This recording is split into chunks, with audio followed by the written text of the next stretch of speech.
I tried studying. I tried to study. I stopped eating breakfast. I stopped to eat breakfast. What's the difference?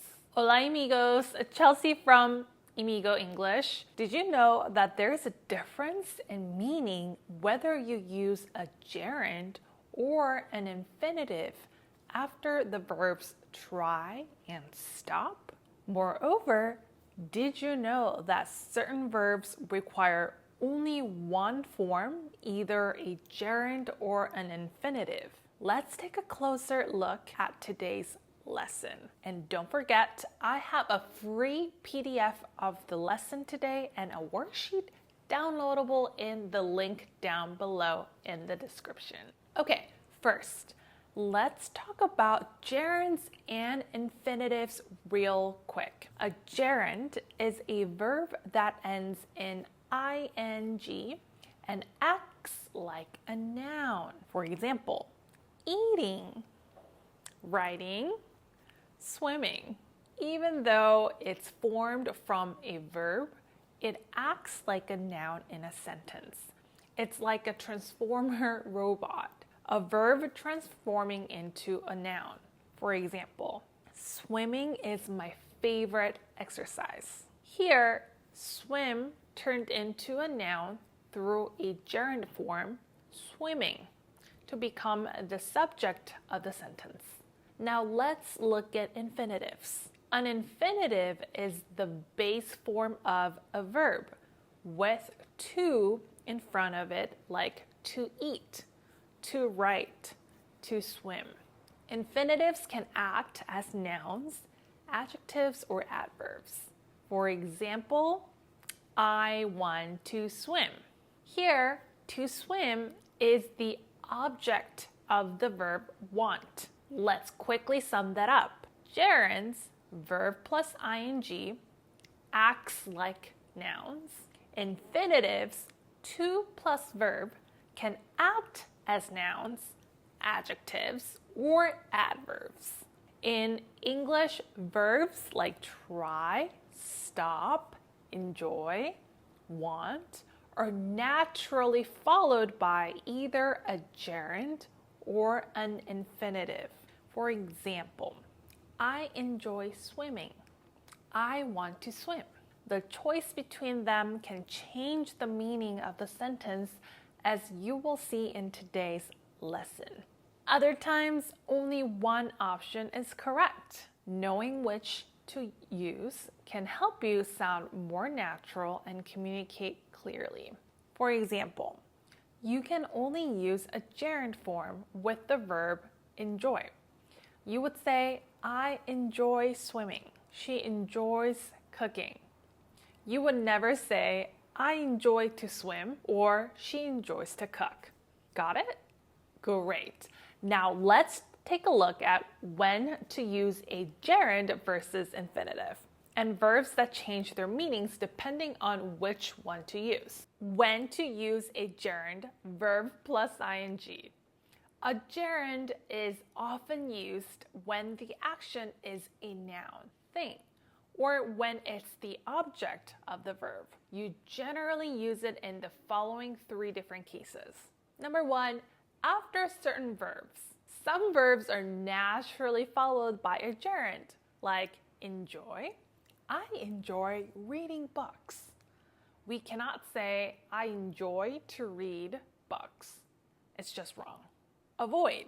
She avoids talking during the meeting. We don't say she avoids to talk during the meeting. Consider. They are considering moving to another city. We don't say they are considering to move to another city. Mind. Would you mind helping me with this task? We don't say, would you mind to help me with this task? An infinitive, to plus verb, cannot be used after these particular verbs. Why? Well, unfortunately, that's just how English has developed over time. Just like how we don't know why this is called a cup or why an egg is called an egg. Another case where you can use the gerund form is after prepositions. When you have a preposition, you will naturally follow it with a gerund. I am interested in learning English. She is good at playing the piano. Why not infinitives after prepositions? While the general rule is that prepositions are followed by gerunds, verb plus ing, there are a few exceptions where an infinitive can follow a preposition, but they are much rarer and often involve specific phrases or idiomatic expressions. For example, in order to plus verb. This is used to express the purpose of an action. He studied hard in order to pass the exam. About to plus verb, used to describe something that is going to happen very soon, right? So she's about to leave. Another one is, I'm looking forward to meeting you. Here, please note that to is part of a phrasal verb and takes a gerund, not an infinitive. But overall, prepositions themselves don't commonly follow an infinitive, to plus verb. It's mostly gerunds, verb plus ing in those cases. All right, next one, as the subject of a sentence. You can use a gerund as the subject of a sentence. Running is good for your health. Traveling makes me happy.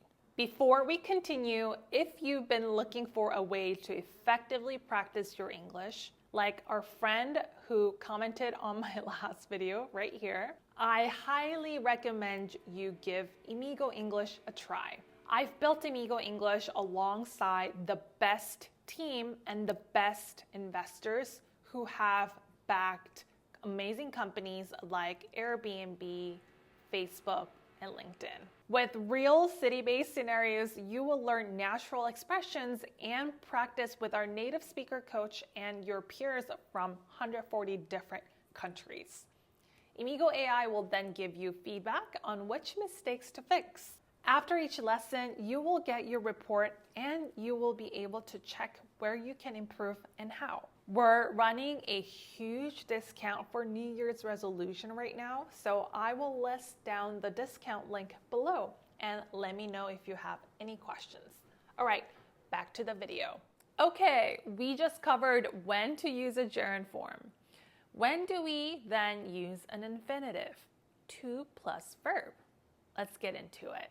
An infinitive is typically used to express purpose, intention, or when following certain verbs. Here are 3 different situations when we use an infinitive to plus verb. First one, after certain verbs. Just like we saw with the gerund form, some verbs are typically only followed by an infinitive, like want. I want to go to the movies. We don't say, I want going to the movies. Decide. She decided to take the job offer. We don't say, she decided taking the job offer. Need.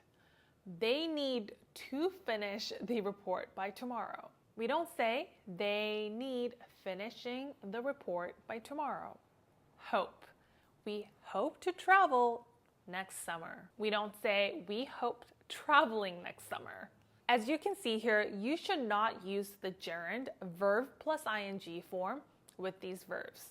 Want, decide, need, and hope. Okay, next one is to express purpose or intention. This one is easy. I think a lot of you know this already. Use the infinitives when explaining why you're doing something. I'm studying to improve my English.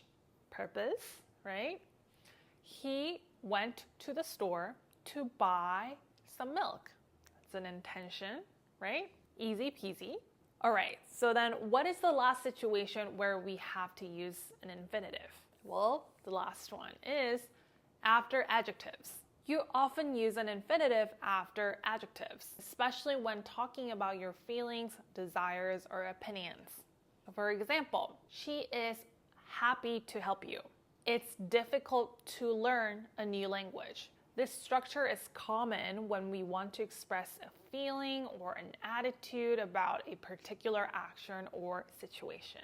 Other adjectives that are commonly followed by an infinitive include glad, pleased, like pleased to meet you, I'm glad to see you, excited, I'm excited to do this, ready, eager, etc., etc. Okay, now this is the tricky part. Some verbs can take both, but with different meanings. There are some verbs that can be followed by either a gerund or an infinitive, but the meaning changes. For example, stop. I stopped smoking. This means I quit the habit of smoking, right? Maybe you've been a smoker for 10 years and recently you quit smoking for your health. I stopped to smoke. That means I paused what I was doing in order to smoke, right? Maybe you were walking to your friend's house and it's quite far, so you decided to take a quick break to smoke somewhere. These two have very, very different meaning, right? And let's look at another one. Remember. I remember meeting her at the party. This means I recall the past event. Oh, that's right. I met her at the party. But I remember to meet her. This means, I didn't forget to meet her in the future. Like, oh, right, I have to meet her today. Okay, how about try? I tried swimming as a way to get fit. This means I experimented with swimming. I could have tried tennis, running, but I chose swimming to see if it helps. On the other hand, I tried to swim across the river.